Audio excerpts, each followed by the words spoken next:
सबसे पहला क्वेश्चन आता है how to start CAT preparation. मैंने जस्ट कैट का प्रिपरेशन शुरू किया है तो मुझे क्या करना चाहिए, ठीक है। तो यहाँ पे कुछ पॉइंट्स मैं आपको बता देता हूँ। सबसे पहली चीज जो मैं अपने स्टूडेंट्स को रेकमेंड करूंगा वो ये है कि कैट का एक पेपर उठाओ। कैट के पेपर फ्रीली अवेलेबल है, क्योंकि कैट हर साल अपने पेपर रिलीज करता है रिस्पॉन्स शीट के फॉर्म में। कैट के पेपर वो रिलीज करता है, तो काफी अलग अलग पोर्टल पे आपको कैट के पेपर मिल जाएंगे, ठीक है। इनफैक्ट कुछ पोर्टल पे तो उन्होंने कैट के पेपर को as a exam, real time exam के फॉर्म में भी रखा है और वो कंप्लीटली फ्री है, तो आप उसको एक्सेस कर सकते हो। मैं यहाँ पे रेकमेंड करूंगा कि आप कोई भी एटलीस्ट एक कैट का प्रीवियस ईयर का पेपर देखो।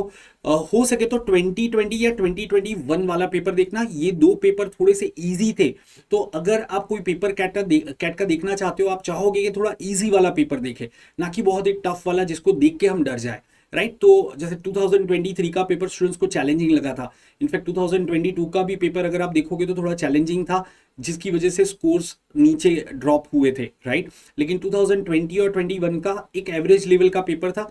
तो आप लोग कैट का पेपर देखो, और जब आप पेपर देख रहे हो आपको तीनों सेक्शन देखने हैं, VARC, LRDI and quantitative aptitude. आपको सिर्फ उसको देखना है। अगर कोई क्वेश्चन आपको लग रहा है कि हाँ ये तो मुझे समझ में आ रहा है, तो आप उसको सॉल्व करने की कोशिश कर सकते हो।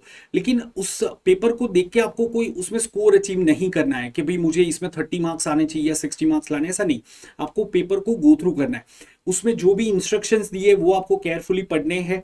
फिर अलग अलग सेक्शन में कितने क्वेश्चंस है और क्या मार्किंग स्कीम है, टीटा क्वेश्चन क्या होते हैं। कुछ क्वेश्चन ऐसे होते हैं जिसमें आपको आंसर टाइप करना होता है, और कुछ क्वेश्चन ऐसे, ज्यादातर क्वेश्चन ऐसे हो गए जिसमें MCQ हो गए, मतलब मल्टीपल चॉइस क्वेश्चन हो गए, राइट। तो ऑलमोस्ट 75% क्वेश्चन आपके MCQ बेस्ड रहते हैं, and on an average 25% question theta question होते हैं। तो टीटा क्या होता है ये आपको पता होना चाहिए। उसके अलावा किस टाइप के क्वेश्चन पूछे जाते हैं, जैसे परसेंटेज एक ऐसा टॉपिक है आप सबको पता होगा, या फिर ज्योमेट्री आप सबने कहीं ना कहीं पढ़ा होगा। अब उसको कैट एग्जाम में कैसे पूछा जाता है, तो आप जब पेपर को देखोगे आपको समझ में आएगा कि क्वेश्चन को कैसे ट्विस्ट किया जाता है, राइट।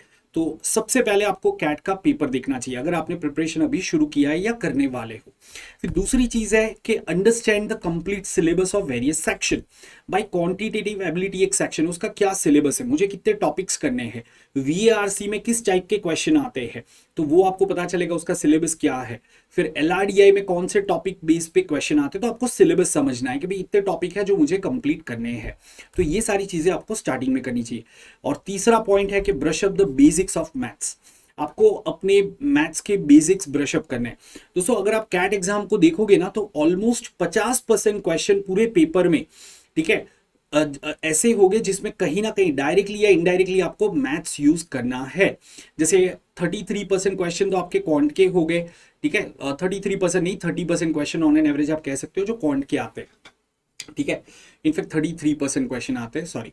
सो 1/3 क्वेश्चन आपके क्वांट के है, तो उसमें तो मैथ्स है ही है। लेकिन LRDI के जो क्वेश्चंस है उसमें आधे से ज्यादा क्वेश्चन ऐसे हैं जिसमें आपको कहीं ना कहीं कैलकुलेशन करनी है, चाहे वो परसेंटेज कैलकुलेशन है, नंबर बेस्ड कैलकुलेशन है, तो ये आपको करना है। तो इसलिए आपके लिए बहुत ही जरूरी है कि आप सबसे पहले बेसिक्स ऑफ मैथ्स ब्रशअप करो। Now what is included in basics of maths, तो मैं आपको पूरे लिस्ट ऑफ टॉपिक दे दूंगा कि ये 8-9 टॉपिक ऐसे हैं जो आपको सबसे पहले करने चाहिए, ठीक है। तो ये आपको स्टार्टिंग में करना चाहिए। फिर दूसरा एक चीज है कि एक डेली रूटीन या वीकली रूटीन फिक्स कर दो। अब आप में से कुछ लोग ऐसे हो गए जिनका ग्रेजुएशन का 3rd ईयर जस्ट शुरू हुआ है या शुरू होने वाला है। आप में से कुछ लोग ऐसे हो गए जो अभी वर्क कर रहे हैं और साइड बाय साइड आप कैट की प्रिपरेशन कर रहे हो, या फिर आपका ग्रेजुएशन कंप्लीट हो चुका है रिसेंटली, आपने शायद कैट 23 ट्राई भी किया था और वापस आप कैट 24 के लिए प्रिपेयर कर रहे हो। तो अलग अलग स्टूडेंट का एक अलग अलग सिनारियो होगा, लेकिन जो भी आपका सिनारियो है उसमें आपको कम से कम दिन के 3 से 4 घंटे साइड कर देने हैं कंप्लीट कैट प्रिपरेशन के लिए। तो उसके लिए अभी से ही एक डेली रूटीन सेट कर लो। एक चीज मैं यहाँ पे बताना चाहूंगा, खास करके वो लोग जिनका ग्रेजुएशन अभी तक कंप्लीट नहीं हुआ है, अगर आप अपने फाइनल ईयर या pre final year of graduation में हो, तो दोस्तों ये ध्यान में रखना कि कैट की प्रिपरेशन के साथ में आपको ग्रेजुएशन की प्रिपरेशन को डिरेल नहीं होने देना है। मतलब ग्रेजुएशन की प्रिपरेशन को भी बराबर से समय देना है, ताकि ऐसा ना हो जाए। दो चीजें होती है, एक तो ये होता है कि स्टूडेंट्स काफी ज्यादा कैट के ऊपर फोकस कर लेते हैं और ग्रेजुएशन स्टडीज को साइड में कर लेते हैं। फिर जैसे ही उनके ग्रेजुएशन के एग्जाम्स आते हैं, पूरा 1 महीना कैट प्रिपरेशन साइड में चला जाता है और वो सिर्फ ग्रेजुएशन के स्टडीज पे फोकस हो जाते हैं। अगर कैट की प्रिपरेशन में आपका 1 महीने का ब्रेक आएगा, ट्रस्ट मी वो ऑलमोस्ट आपकी प्रिपरेशन को जीरो पे ले आएगा। It's similar to this one कि आपने जैसे आज से न्यू ईयर रिजोल्यूशन लिया कि यार आज से मैं हर रोज जिम जाऊंगा, ठीक है, मैं फिटनेस मुझे अपनी इंप्रूव करनी है।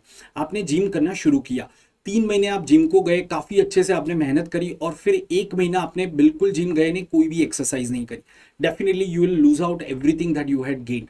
तो वही चीज मेंटल फिटनेस के साथ में भी होता है कि आप कैट की प्रिपरेशन करते हो, अगर लंबा गैप आ गया, देखो 7-10 दिन का गैप आएगा उतना फर्क नहीं पड़ेगा, लेकिन अगर आप देखोगे 20-30 दिन का गैप आएगा, आप सडनली देखोगे आपकी एक्यूरेसी ड्रॉप हो रही है, आपके कॉन्सेप्ट्स की क्लैरिटी कम हो रही है, आपकी कैलकुलेशन की स्पीड कम हो रही है, तो ये सारी चीजें होते हुए देखोगे। तो आपको ये चीज का ध्यान रखना है कि ग्रेजुएशन की वजह से आपका कैट का प्रिपरेशन कंप्लीटली डिरेल नहीं होना चाहिए।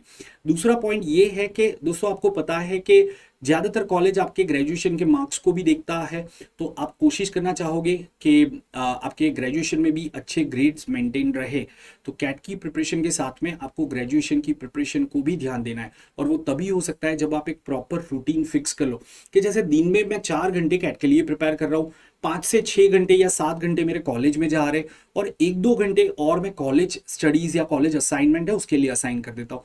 सो यार दिन में मेरे पास 12 से 14 प्रोडक्टिव आवर्स होते हैं जिसको मैं अच्छे से यूटिलाइज कर सकता हूँ। और ये ऐसा नहीं है कि आपको एकदम मशीन की तरह इसको करना है, आप संडे जब आता है आप रिलैक्स हो सकते हो, रिक्रिएशनल एक्टिविटी में भी टाइम स्पेंड कर सकते हो, लेकिन अगर आप मंडे टू फ्राइडे ये रूटीन फॉलो कर लेते हो तो आपका काम होगा। Unacademy. Let's crack it.